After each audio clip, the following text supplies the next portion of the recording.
Now dear students of 11th class,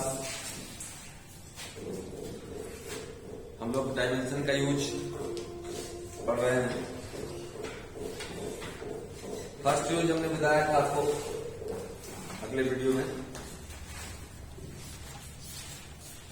to check the accuracy of any physical equation. कोई भी physical equation right है कि wrong है, इसको हम लोग डायमेंशन से चेक कर सकते हैं। अगर एलएचएस और आरएचएस के सभी टर्म्स का डायमेंशन सेम आए तो अब फिजिकल इक्वेशन करेक्ट होता है।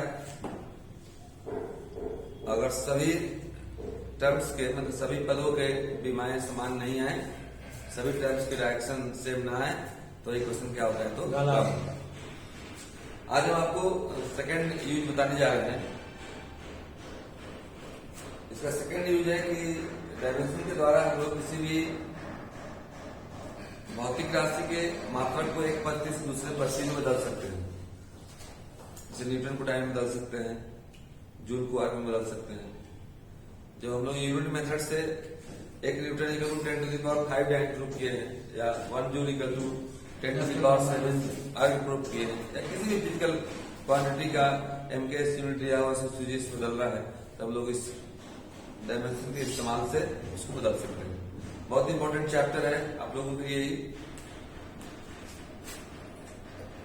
तो आइए हम देखते हैं सेकेंड यूज ऑफ डायमेंशन क्या है। सेकेंड यूज है to change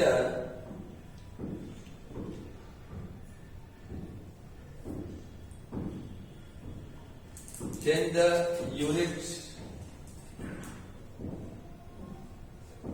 of a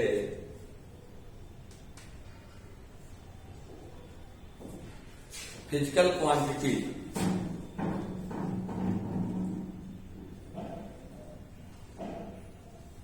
from one system to another system.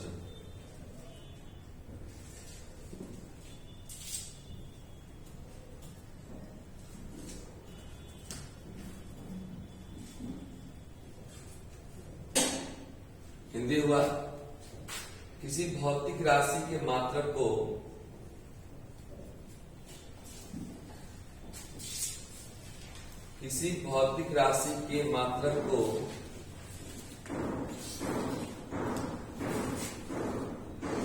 एक पद्धति से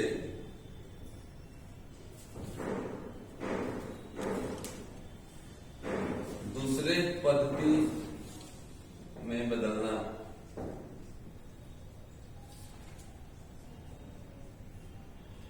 कैसे बदलते हैं देखिए आइए। If you want to change the unit of a physical quantity from one system to another system, यदि आप किसी भी भौतिक राशि के मात्रक को एक पद से दूसरे पद में बदलना चाहते हैं तो उसका फॉर्मूला होता है N2 equal to, unit method जब हम लोग इस्तेमाल किए तो याद है आपको? yes.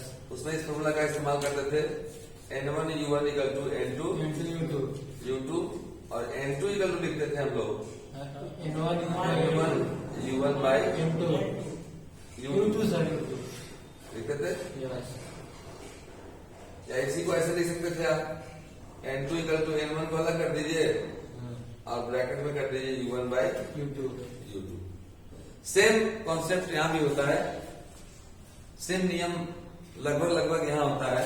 यहाँ यूनिट था उसमें जो पढ़ते थे तो U1 और U2 लिखते थे, उन्हें पहले का यूनिट, बाबू कॉपी नहीं देखना है, पहले का यूनिट में दूसरे का यूनिट, इसमें लिखते हैं पहले का डायमेंशन बाय दूसरे का डायमेंशन। तो पहले का डायमेंशन तो M में भी होगा, L में भी होगा, T में भी होगा। तो M1 L1 T1 by M2 L2 T2। Okay, इसमें भी सेम चीज होता है। N2 equal to N1 M1 by M2 L1 by L2 and T1 by T2। इसका डायमेंशन जो रहेगा वो लिख देंगे, मास का कुछ डायमेंशन रहेगा ना, 1 2 3 जो भी रहेगा, L1 by L2 to the power B and T1 by T2 to the power C। यही हम लोग रूल का इस्तेमाल कर सकते हैं। इसके ऊपर में लिख सकते हैं भैया कि to convert the unit of a physical quantity from one system to another system, then following rule is applicable. Okay, मैं इसको नोट करा दूंगा। अब आइए कैसे इस रूल का इस्तेमाल होता है हम एक क्वेश्चन बताकर करते हैं, बहुत इंपॉर्टेंट आपके लिए। फिजिक्स जो है फेविकॉल का काम करते हैं, चाहे इंजीनियरिंग साइड में जाए चाहे मेडिकल साइड में जाए, फिजिक्स दोनों में। बायोलॉजी रखेंगे तब भी फिजिक्स है, अब मैथ रखेंगे तब भी फिजिक्स है। देखिएगा कहेगा 1 जूल या 1 न्यूटन इक्वल टू कितना डाइन। श्योर है ये N1 है, N1 1 है, 10 के पावर 5 हाँ होता है, लेकिन कैसे होता है वही दिखना है हम लोग। N1 कितना है जी 1। इसके बाद हम लिखेंगे कि न्यूटन किसका डायमेंशन, किसका यूनिट है, फोर्स का डायमेंशन ले लेंगे, लिखेंगे फोर्स का डायमेंशन होता है, याद है किसी को, M1 L1 T⁻², ठीक। इसके बाद लिखेंगे since as we know that, क्योंकि हम लोग जानते हैं कि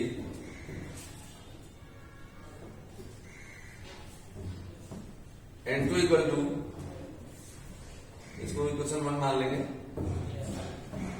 N2 इक्वल टू पूरा लिख देंगे, फॉर्मूला याद है आपको, N1 पहले का मास बाय दूसरे का mass to the power its dimension, okay, L1 by L2 to the power B and T1 by T2 to the power कितना जी C। इसको इक्वेशन 2 मानेंगे। अब M1 M2 क्या है, मास है, L1 L2 क्या है, लेंथ है, T1 T2 क्या है, टाइम है। तो मास का पावर कितना है यहाँ A, और यहाँ मास का पावर कितना है 1, यानी A इक्वल टू कितना हुआ तो 1। इक्वेशन 1 और 2 को कंपेयर करेंगे, तुलना करेंगे हम लोग, समीकरण 1 और 2 को तुलना करने पर, तुलना करने का अंग्रेजी होता है compare, comparing equation first and second, comparing equation first and second, जब समीकरण 1 और 2 को तुलना किए, जैसे मान लीजिए हम लोगों ने ऊपर वाले को बाल क्यों बोला, हम लोगों ने अपने बाबा परदादा से तुलना किया कि ऊपर जो जमता है उसको बाल बोलते हैं, इसलिए हम लोगों ने बाल बोला, उसके नीचे जो जमता है इधर मोछ बोलते हैं, तो हम लोगों ने मोछ बोला, है बाल ये। तो ये जो है अपने बाबा से तुलना किया, अपने पूर्वज से, तो भाई मास का पावर को क्या बोलते हैं, तो यहाँ मास का पावर कुछ नहीं तो क्या बोलेगा वो 1, ये है तो 1 करना है वो, अरे मेरा नहीं बाल, मान लीजिए मैंने बाल को, मेरा बाल बाबा पिताजी ले गए, लेकिन यहाँ जो जमेगा उसको भी तो बाल ही बोलेंगे ना।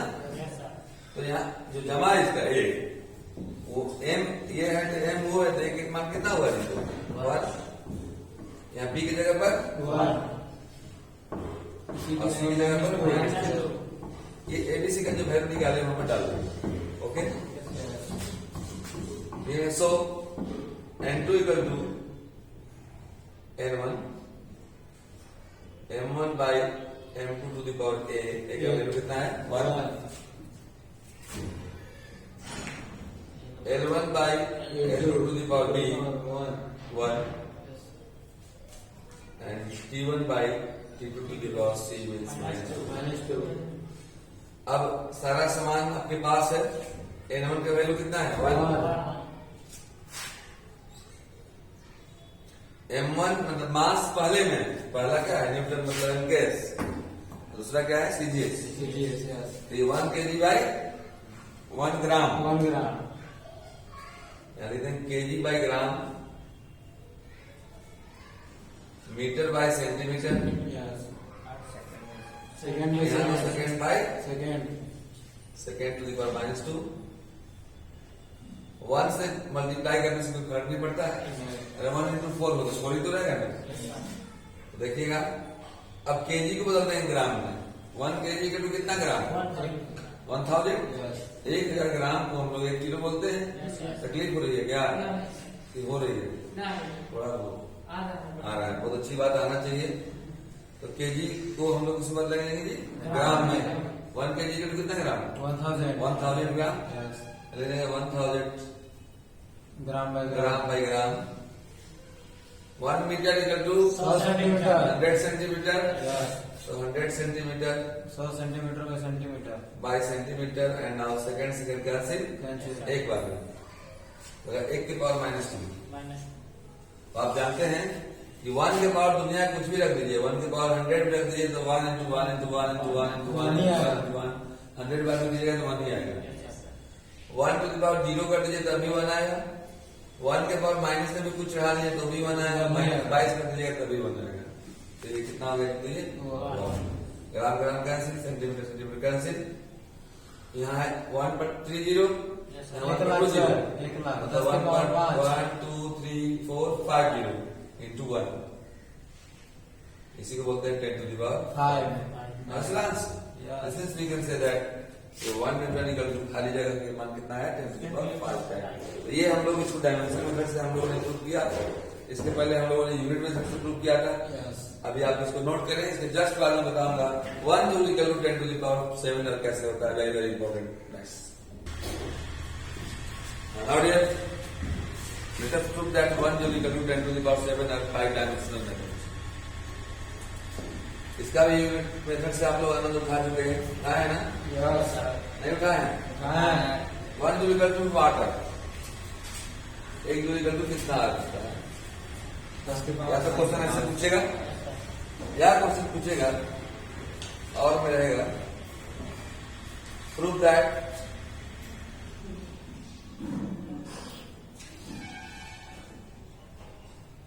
1 joule equal to 10 to the power 7। देखिए कैसे प्रूव करेंगे। N1 U1 equal to N2 U2।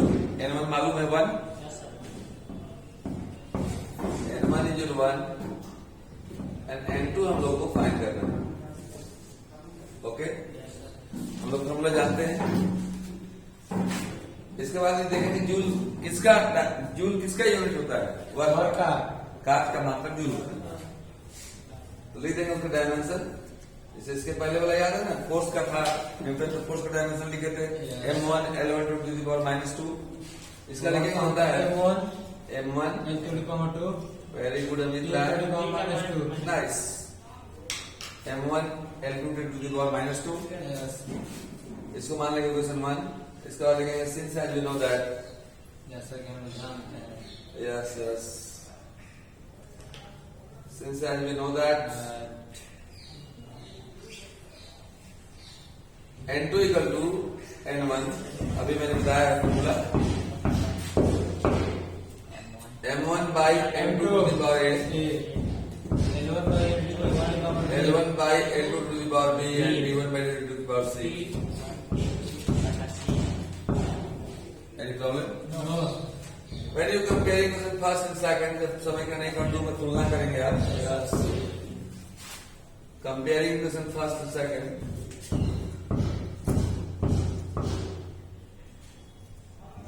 question first and second, तो यहाँ m to the power a है, यहाँ 1 है, तो a equal to 1।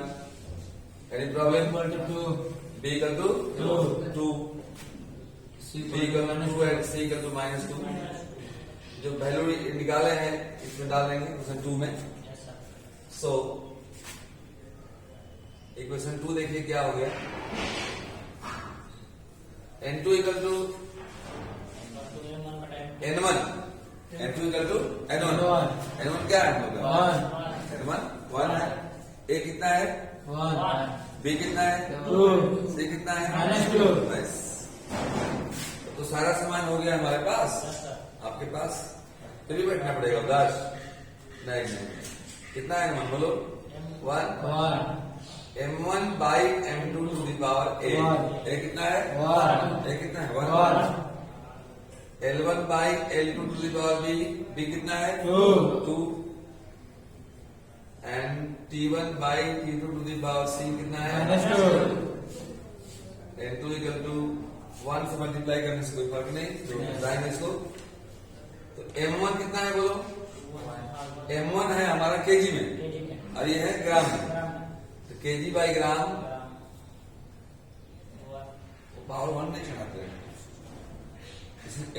कोई भी संख्या के पावर 1 रहेगा तो उतना ही रह जाएगा ना, तो 1 चढ़ाने से कोई फर्क पड़ता है हम लोग को नहीं, तो 1 नहीं चढ़ाएगा।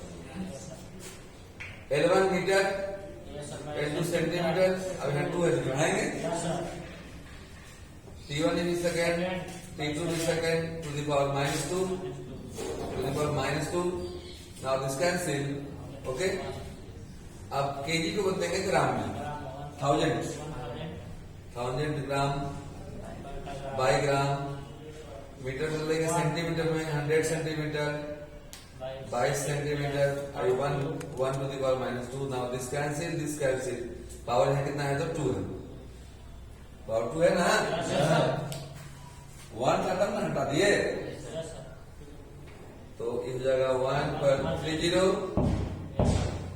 20 का स्क्वायर, 100 का स्क्वायर मतलब 100 into 100, कैसे तकलीफ लगा नहीं, 100 पर 100 into 100 40 और 30 कितना हो गया, 1 2 3 4 5 6 7 and 10 to the power 7। कैसा लगा? तो अच्छा लगा तो वीडियो को लाइक कीजिएगा, बार बार देखिए, 1000 बार देखिए, प्यार से देखिए, ओके। बहुत इंपॉर्टेंट चीज है, आप इंजीनियरिंग सेक्शन में जाना चाहते हो या मेडिकल सेक्शन में जाना चाहते हो, दोनों के लिए बहुत इंपॉर्टेंट चीज है, ओके। ये फिजिक्स में डायमेंशन का सेकंड यूज है, एंड अगले वीडियो में अगले क्लास में हम लोग थर्ड यूज ऑफ डायमेंशन पढ़ेंगे। नाइस, बाय, हैप्पी डीपी, मन लगाकर पढ़ेंगे आप लोग, ध्यान रखना, पढ़ाई नहीं सकती है। नाइस।